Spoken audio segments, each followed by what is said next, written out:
He does something. It's been a long time since I've seen Home Improvement. Yeah. So yeah, I'm going Buzz. I mean, a cowboy werewolf sounds cool, but I want an astronaut werewolf for sure. I always love those games you come up with. They're amazing. Now, I have something random for you. We've talked about 5 werewolf films in our Universal and this series. How would you rank them? So we have Underworld 1 through 3, The Wolfman, and Van Helsing. How would you rank them? Okay, this is a good game. It's kind of hard. I think my number one overall is going to be Underworld 1, followed by Wolfman. Huh. And this is where it gets weird because I think objectively Underworld 3 is better than Underworld 2, but I don't think Underworld 3 is necessarily necessary. That is hard to say. I think I'm going to go with Underworld 3, Underworld 2, and then Van Helsing. Oh, wow. You're putting Underworld 3 ahead of Underworld 2? Yeah, and I think Underworld 3 is a more cohesive story, especially for recommending people watch it before Underworld 1. Like, what its problem is that it's a prequel that doesn't do anything. But if you watch it at the beginning of the series, I think it's a pretty decent movie. No, I love it. All right, that's cool. All right, I guess I would go with Wolfman, number 1. Okay. Because I just love the visuals of it. It's just so sumptuous. I keep saying that. And then Underworld, and then Van Helsing, and then Rise of Lycans, and then Underworld 2. Okay, so we are both thinking that Underworld 2 is visually pretty impressive, but the story barely holds together. Yeah, it's duct taped together. For sure. Yeah, no, that's close. I think, Kate Beckinsale also is in 4 of the 5 of them, which is beautiful. That makes me happy. That's right. So, how are you feeling about our Underworld journey so far? I love it. I've loved. This is one of those franchises for me, like the Resident Evil franchise, that it just survives. It's a survivor, and it's one of the rare franchises where Resident Evil had Mila Jovovich as the hero for 6 movies. This one has Kate Beckinsale and Michael Sheen and Bill Nighy and Rhona Mitra as the heroes. As much as we talk about really diversifying Hollywood and more of like a gender, getting rid of like the gender disparity, these are like movies that critics and audiences love to make fun of, but they feature badass female leads that just kick butt and make money and are critic proof. Like, these are movies that should be explored, and they should be appreciated. So I love talking about them. Yeah, so I haven't seen all of them, so this is the first time I've actually watched Rise of Lycans. I'm feeling pretty good about the series. It's about what I expected, if that makes sense. It's like how do I put this? Like a early 2000s goth aesthetic that's really into visuals and drama. Like, I'm into it. I'm definitely into it. It does feel a little bit dated, but I am into it. Well, I mean, these are a lot of fun. It's definitely dated though, but I don't know. I love it. I just, for me, it's just so different. No one makes stuff like this anymore, so I adore it. Yeah. What's the closest thing that's been made to this? And I can't tell you. There's nothing this like dark that I can think of off the top of my head. This dark? What do you mean dark? Like visual? Like looking at dark, murky? I think it's multiple different things. Nothing this. How do I put this? There's like nothing in this vibe. That's the yeah. Because Resident Evil's a completely different beast. I'm telling you, man, this is an outlier franchise.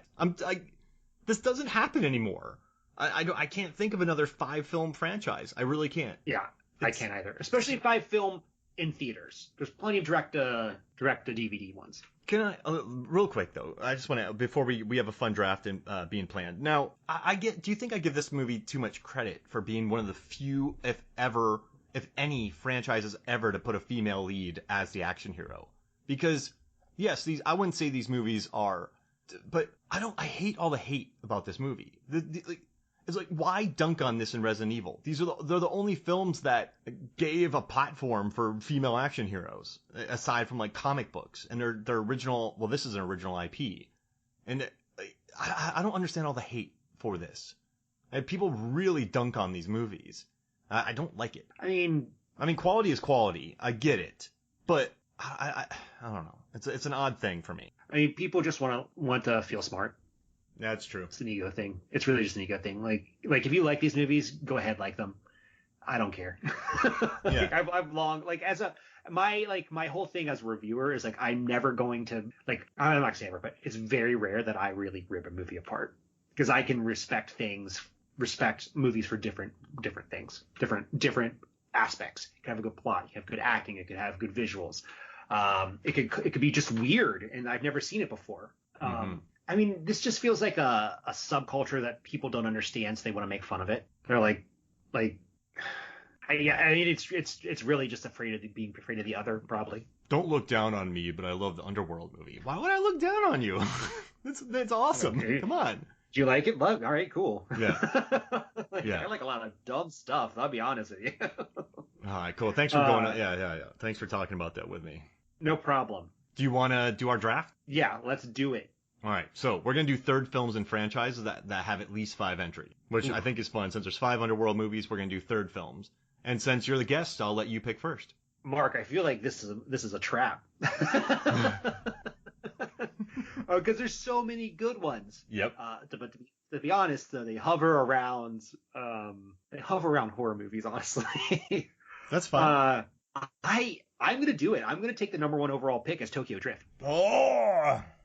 I know. I almost thought about banning it, but I was like, you know what? No, I want this movie on here. And what's awesome about Tokyo Drift, Mark, is that it has only gotten better with time. It has increased in quality with all the other ones coming out. Like, I think this movie was unfairly maligned when it was initially released. That's been me since 2006. You know how much I love these movies. And now people are like, oh, I think it's good. I'm like, when was it bad? I'm not talking about you, because you've always liked it. I know that. But look at the quality of it, and Han, and just the world, and I don't know. I love the RT is Wrong stunts? episode about it. The stunts, like just the Drift Kings, and Justin Lin came in, and I actually really like Lucas Black in it. I think that I like his, like, this southern guy kind of style who loves muscle cars, who goes to Tokyo and has to learn how to actually drive and drift, like, and he's taught by Han, and like all the outsiders get together, like, and team up, and it's just all I love it. Perfect. Yeah, it's very good. Can't recommend enough. It's probably one of my favorite Fast and Furious movies. It's definitely in the top 3. I'm gonna go with, for mine, Dream Warriors, because that was my number 2. It's one of the nastiest. You like all of the kids. The kids have done absolutely nothing wrong. They do what they can, and it's such a mean movie. It is one of the meanest movies I think I've ever seen in the way that these kids are killed. And they're not jerky kids. They're not punks. They've been so good. Dream Warriors. Kids with problems. Yeah. They're kids with problems. You feel bad for all of them. Yeah. And then when they finally get confident enough to fight back, they just get murdered horribly. It is a brutal and a very good film. So that's mine. Yeah. What makes that slasher movie so different is that it is the kids fighting back at once. Because typically it would be the kids are getting stalked, but then they flip the table and stalk Freddy and fail. Like, it's very well constructed. And that's Wes Craven. He was amazing. Yeah, I love it. Oh man. Okay. I'm going to stick in the slasher genre. I'm going to pick Friday the 13th Part 3. It is my favorite Friday the 13th film. And here's my thing about it. I think it is smarter. You just like barn kills. I love barn kills, yeah. But I think it is smarter than a lot of people give it credit for, because it is playing with the franchise's formula from the very beginning. So it has these moments of first-person perspective where, like, the camera will zoom in on someone and that person won't die. So they're screwing with you the entire time, and you don't know, like, is Jason actually killing people, or is the camera messing with you? And that creates, like, a heightened tension. Oh yeah, I mean it's fun. We talked about it a lot on our episode. It's just a good time. Makes me happy. It's a good one. Oh yeah, I love that you picked that. Oh, I'm up now. You left me some big ones, man.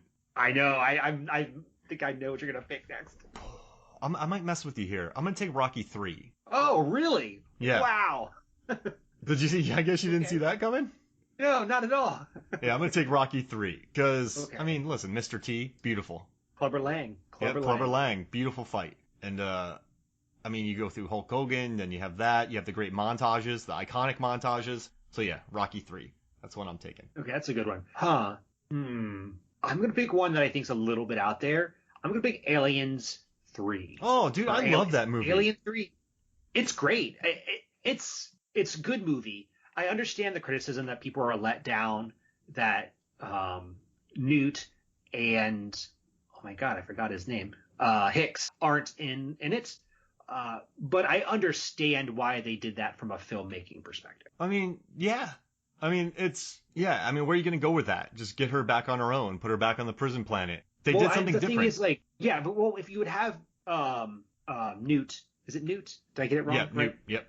If Newt is in that movie, there's a very real chance that it just becomes Ripley having to save Newt again, which is a rehash of the second movie. So they need to find a way to get rid of her, and they could have just easily flipped her off, but they didn't. But I understand why that decision was made. I love it. I like Charles Dutton. I like Charles Dance. There's a great Charles squad in Alien 3. You mean beefy Charles Dance? Yeah, that's right. Big in that movie. I don't know. He's cool in that movie. I dig it. I love it. Oh, you picked a good one. Okay, so now I gotta. All right, I'm gonna. Okay, but see, there's so many big movies. Like I don't want to be going for ringers, but I gotta do it though. I picked Tokyo Drift. Die Hard 3. Really? That's your ringer? Yeah, because okay. Sam Jackson, Bruce Willis, Jeremy Irons. It's just it was based on a script called Simon Says. It's just a really good, sweaty, analog action film, and I adore it. So that's mine. Okay. Alien, Die Hard 3. Okay, that I haven't seen it in a long time, but I remember like I'm gonna pick Mission Impossible 3. Oh man, I love that movie. Philip Seymour Hoffman. Because I feel like, yeah, Philip Seymour Hoffman, but I feel like that is the movie that really set the tone for the rest of the Mission Impossible films, and I absolutely adore Mission Impossible. That is not a secret anymore because I watched them all during quarantine, and I realized that they're amazing. Every last one of them, the stunts are fantastic. Even number 2, which is very strange.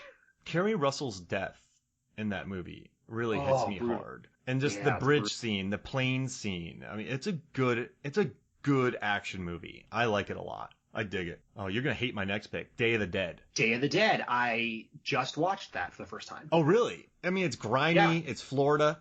It's followed up by Land of the Dead and Survival of the Dead. No, Diary of the Dead. So I mean, I feel like it's a good third one. But yeah, I like it. I like Bud. I like that's my pick right there. Day of the Dead. Gotta have it. Gotta have Romero in my list. Yeah, that's good. I have not seen Dawn of the Dead. Wait, the original? The original. I haven't seen it, and it's impossible to find. It's not on any streamers, and the DVDs are expensive, and I can't even tell if they're real. I was like looking on Etsy literally last week trying to figure out if I could find one. Yeah, if someone has one, find me on Instagram and let me know. Yeah, watch it. I know last time I checked it was on YouTube, so you could look that up if you haven't seen it. That's true. YouTube movies quality is sometimes terrible and sometimes amazing. I mean, like I've owned like 3 of the copies, but you can't get them anymore. It's really odd. It's really odd that you can't get those. So yeah. Yeah, there's some rights issues. That's what I figured out when I was trying to figure researching about it. Okay, so my last one. As a Oscars buff, I feel like I am required to select this one. But if you think this goes against the spirit of things, let me know. Return of the King. I'll let you have it because it's the Hobbits came after it and they're part of the same world. Yeah. That I was like, this could be like it's iffy, but okay. Oh, I'm gonna have to go big now because you just went Return of the King. I mean, that's an Oscar-winning. Whoa! All right, so I'm gonna have to. I can help you here if so. I can throw you some ideas. I mean, like Return of the Jedi. Prisoner of Azkaban. You know what? I adore Prisoner of Azkaban. I'll add that. If I lose, I lose. Yeah. But I love Prisoner. That's my favorite Harry Potter. So my wife and I were just we were in Iceland, and I bought an Icelandic copy of Prisoner of Azkaban. That's gonna sit on my bookshelf. Yeah.